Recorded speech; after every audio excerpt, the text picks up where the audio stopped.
আমি তখন ক্লাস 4। বলেই রাখি, আল্লাহর রহমতে আমার চুল মোটামুটি ছোট থেকে একটু ঘন আর বড় ছিল। গ্রীষ্মের ছুটিতে আমি আর আমার কাজিনরা আমরা গেলাম গ্রামে। তো আমরা সবাই রাত প্রায় 1টা কি তার আশেপাশে বাড়ির উঠানে বসে গল্প করছিলাম। তা আমাদের সাথে আমাদের এক ফুপি ছিলেন, আমাদের সমবয়সী। উনি বললেন হঠাৎ করে, এই আমি না একটু ওয়াশরুমে যাব, তোরা আমার সাথে কেউ যাবি? আমি আবার ছোট থেকে একটু সাহসী ছিলাম। আমি বললাম, এই তোরা গল্প কর, আমি আর ফুপি একটু ওয়াশরুম থেকে আসছি।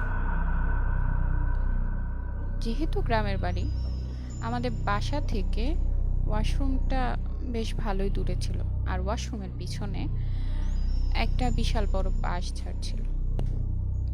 ফুপি গেল ওয়াশরুমে কাজ সেরে উনি বের হলেন। যখন উনি বের হলেন, আমার মনে হলো আমার চোখের সামনে দিয়ে একটা আগুনের গোলা ঠিক ওই বাঁশ ঝাড়ের মধ্যে পড়ল।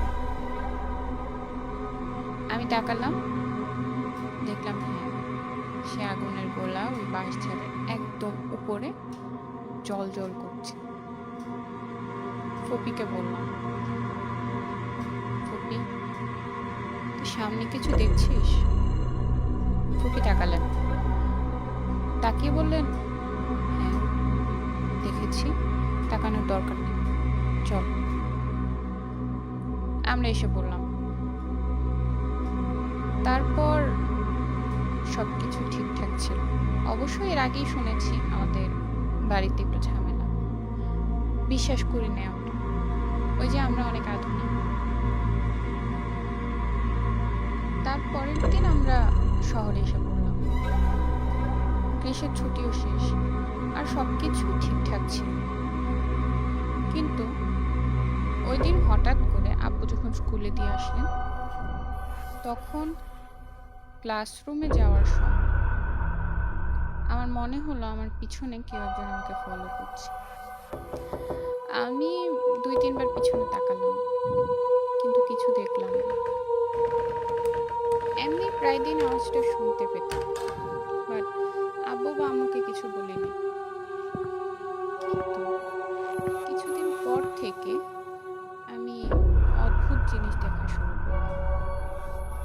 যেমন ধরেন, কারো হাত নাই, কারো পা নাই, আবার কখনো পুরো শরীর একদম নীল, চোখগুলো পুরো আগুনের মতো লাল।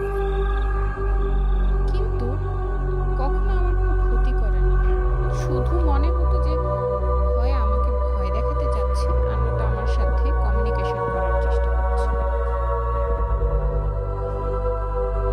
আর যখন দেখতাম, তখন আমি কেন জানি তার উপর থেকে চোখ সরাতে পারতাম না।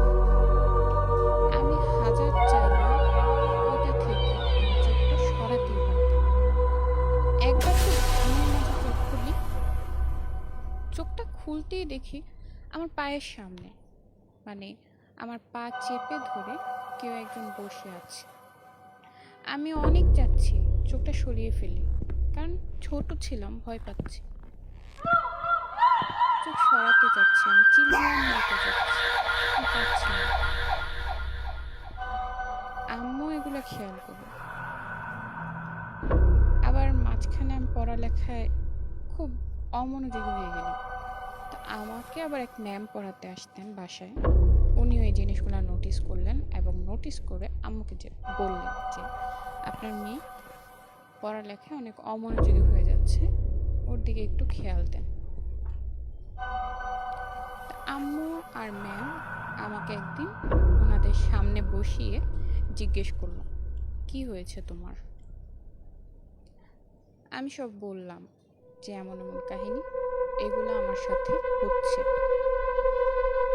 আম্মু কিছু বললেন না, বললেন যে শোনো, প্রতিদিন রাতে ঘুমানোর আগে 3 কুল করে তারপরে শুনো।